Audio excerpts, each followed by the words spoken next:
And Interior Minister Mohsin Naqvi discussed security arrangements for the planned second round of Islamabad talks with the United States ambassador to Pakistan, Natalie Baker, in the capital on Monday. President Donald Trump announced on Sunday that representatives from Washington were heading to Islamabad and they would be there tomorrow evening for a second round of negotiations with Iran, after the first round of talks hosted by Pakistan ended without an agreement. And Prime Minister Shehbaz Sharif was given one of the highest honours in internet menswear fashion on Sunday, a glowing endorsement from the menswear guy on X. Derek Guy. The editor of Fashion magazine put this on, wrote how beautiful Western-style tailoring is often worn by men from non-Western countries. As examples, he presented three men: Emperor Naruhito of Japan, senior Nigerian economist Akinwumi Adesina, and Shehbaz, each with his own signature style. And the Sindh government has announced strict action against students and examination staff involved in cheating during board exams, following serious concerns raised during the ongoing matriculation examinations in Karachi. The exams have been affected by widespread allegations of cheating, paper leaks and bribery, raising questions about the credibility of the examination system. And Naran, a key tourist hub in the Kagahan Valley, is expected to reopen to visitors as authorities work to restore traffic on the Mansura-Naran Jalkad Road. The National Highway Authority has deployed machinery to cut through glaciers and clear snow, with traffic likely to resume within a few days after being suspended for nearly 6 months. The Peshawar High Court has ruled that minor offences should not be treated as adverse entries in police clearance certificates, PCC, drawing a clear distinction between petty crimes and those involving serious misconduct. A bench comprising Justice Syed Madasar Amir and Justice Aurangzeb issued the decision while allowing a petition filed by a citizen seeking the removal of a minor conviction from his record. And Chief Minister Maryam Nawaz has approved Punjab's first Skyglass Bridge project in Kotli Satian Maree district as part of a broader plan to expand tourism infrastructure in the region. The approval was granted during a meeting jointly presided over by Nawaz Sharif and the Chief Minister, where progress on the Maree Protection and Rehabilitation Plan was reviewed. And Karachi Kings passer Hassan Ali has backed concerns raised by Pakistan T20I captain Salman Ali Agha over the early promotion of young players to the national team, and stressing that emerging cricketers should only be given opportunities once they are fully developed. And speaking at a post-match press conference after Karachi Kings' 11-run loss to Multan Sultans in the 28th match of Pakistan Super League PSL 11 at National Bank Stadium, Hassan said Pakistan has a tendency to fast-track young talent prematurely. And infectious diseases experts have warned that Pakistan's HIV epidemic is no longer confined to traditional high-risk groups, with about 39% of infections now found among non-key low-risk populations, including women and children. And while virus-related deaths have risen by more than 500% over the past decade, the news reported, speaking at a press conference at the Karachi Press Club on Saturday. And experts from the Medical Microbiology and Infectious Diseases Society of Pakistan said unsafe injections and contaminated blood transfusions and weak infection control in healthcare settings were fueling a dangerous and largely preventable rise in HIV cases. Mindy Cohn has long been a familiar face to television audiences, first breaking out as Natalie Green on the beloved 1980s sitcom The Facts of Life. Now, decades later, she's back in the spotlight for her role opposite Kristen Wiig in Apple TV Plus' Palm Royale, and for her remarkable resilience off-screen. And Blake Lively is empathising with Justin Bieber. The Gossip Girl alum has penned a message of support for the pop star after he made his comeback with Coachella 2026, criticising the massive hate he received as a teen idol. And as temperatures climb across the country, electricity demand has surged, prompting the Power Division to request 4 liquefied natural gas, LNG, cargoes from the Petroleum Division, Geo News reported. In a letter addressed to the Petroleum Division, the Power Division warned that failure to secure LNG supplies could lead to increased load shedding. It cautioned that in the absence of LNG, power producers would be forced to rely on costly diesel, driving up generation expenses. That David Gross has won the Special Breakthrough Prize for Fundamental Physics with a whopping $3 million prize, as announced by the Breakthrough Prize Foundation on April 18, 2026. The prize honors scientists whose discoveries have contributed significant advancement to the development of human knowledge. And ingredients: K&N's croquettes, 2830 croquettes, and a terrorist and his accomplice, an alleged suicide bomber, were killed by security forces during an intelligence-based operation in Khyber Pakhtunkhwa's Banu district, the military's media affairs wing said on Monday. In a statement, the Inter-Services Public Relations, ISPR, said an IBO was conducted on Sunday on the reported presence of Khawarij.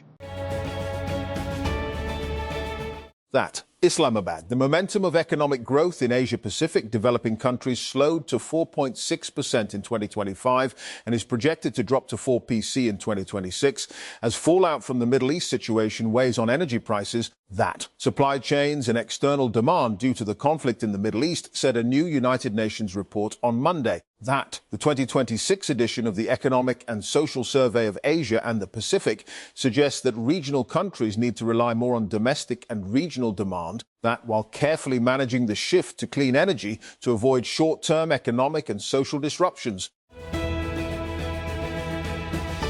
And on World Liver Day, observed under the theme Solid Habits, Strong Liver, the Pakistan Medical Associations expressed concern over the increasing burden of liver-related diseases in Pakistan.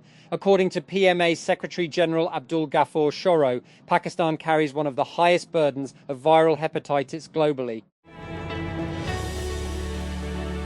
That archaeologists have discovered a rare circular structure dedicated to a local Egyptian deity called Pelusius, according to Egypt's Ministry of Tourism and Antiquities. The 2,200-year-old religious building includes complex water infrastructure and was once connected to the Nile, suggesting it was used for sacred water rituals.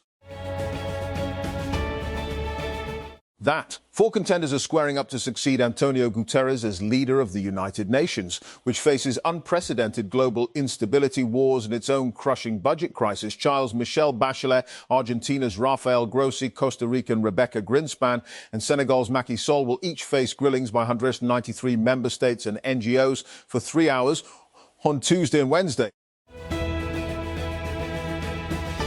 And Andrew Mountbatten Windsor may have been exiled from the royal fold, but it appears that he holds some influence which has made the British government nervous.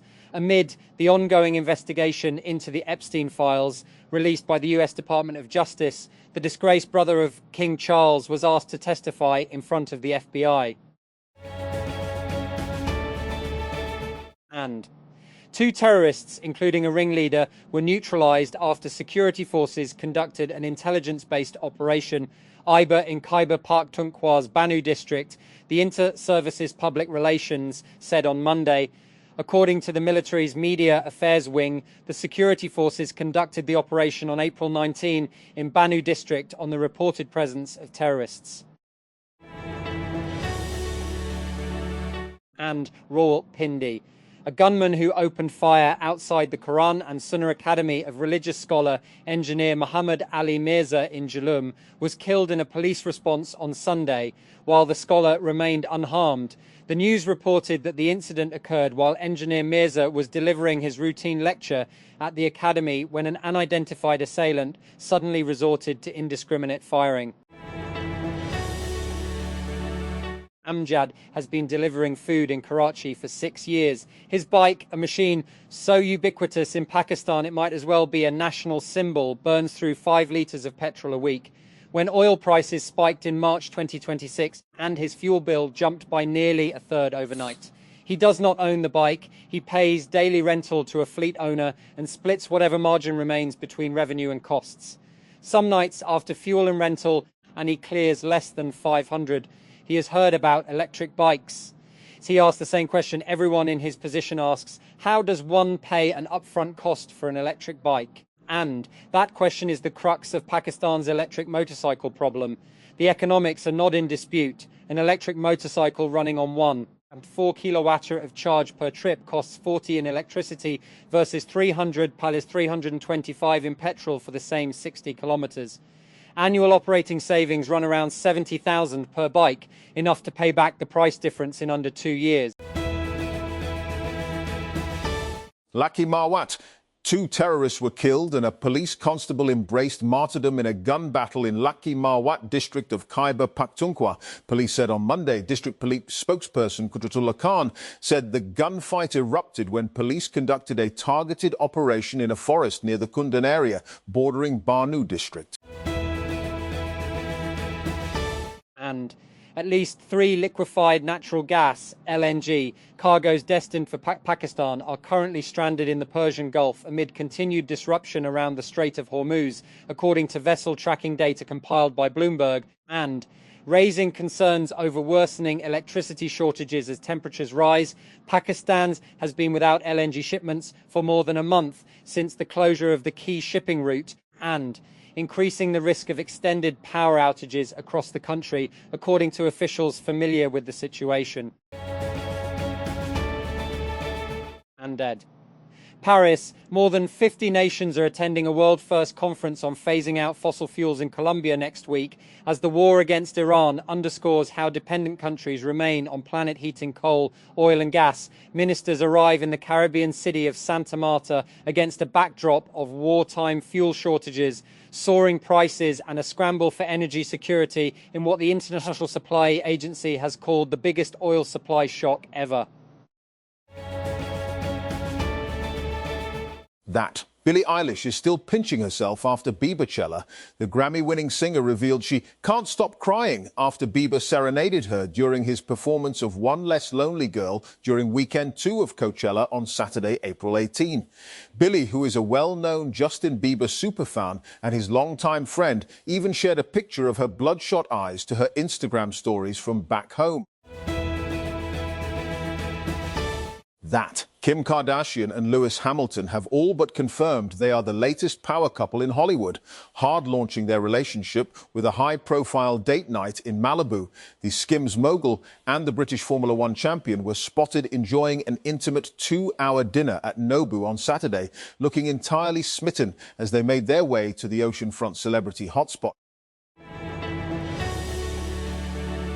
And whichever way the Iran war ends, its consequences will be felt for a long time to come. Its security, economic and diplomatic fallout has global implications, and this will urge countries to reshape policy priorities in the face of changing realities and a fragmenting international order. First, consider the economic fallout of the war. The economic toll will obviously be heaviest on the Middle East. But the damage to critical energy infrastructure and disruption in oil shipments and energy supplies have far-reaching global ramifications affecting countries across the world. The price of oil and gas has soared, and international energy markets were thrown into turmoil by the war, from which the global economy will take time to recover. And the International Energy Agency has described this as the largest supply disruption in the history of the global oil market. The world also confronts a shortage of natural gas, and the destruction of gas facilities means full liquefied natural gas, or LNG, production capacity could take years to rebuild. The energy crisis has forced countries to raise prices, order rationing, and adopt austerity measures to reduce demand. IT was the face that launched 1,000 accusations of anti-Semitism, each as hysterical as the face in question was hideous. It started with a cover story on the Italian magazine L'Espresso, and featuring an Israeli soldier settler terrorist filming a distraught Palestinian woman whom he and his fellow settler soldier terrorist friends had come to harass. And it was a scene that occurs almost daily in occupied Palestine, with the approval and support of the government and armed forces of Israel, and the story in El Espresso, titled "Abuse is Nothing New for Those Who Follow These Daily Acts of Harassment and Occupation," What really triggered the Zionists, though, and wasn't the content of the story, but the face of the said soldier, which is so fascinatingly ugly that you simply cannot tear your eyes away from it, even as your senses revolt and your stomach churns. And his thin lips are pulled back in a simian grin, exposing pallid, retracting gums and yellowed teeth with the hint of fangs. His eyes are demonic, crowned by a single long eyebrow that resembles nothing as much as it does a giant furry caterpillar, and the kind you would have a heart attack to find on your pillow. His sideburns, long and matted, form two sickly dreadlocks, like a hellish bootleg version of Bob Marley. And the one positive thing you could say about his hair, facial and otherwise, is that it takes the attention away from his Neanderthal cranial ridge. That concerns grew on Monday that the ceasefire between the United States and Iran might not hold after the US said it had seized an Iranian cargo ship that tried to run its blockade, and Iran vowed to retaliate. Efforts to build a more lasting peace in the region likewise appeared to be on shaky ground, as Iran said it would not participate in a second round of negotiations that the US had hoped to kick off before the ceasefire expires on Tuesday.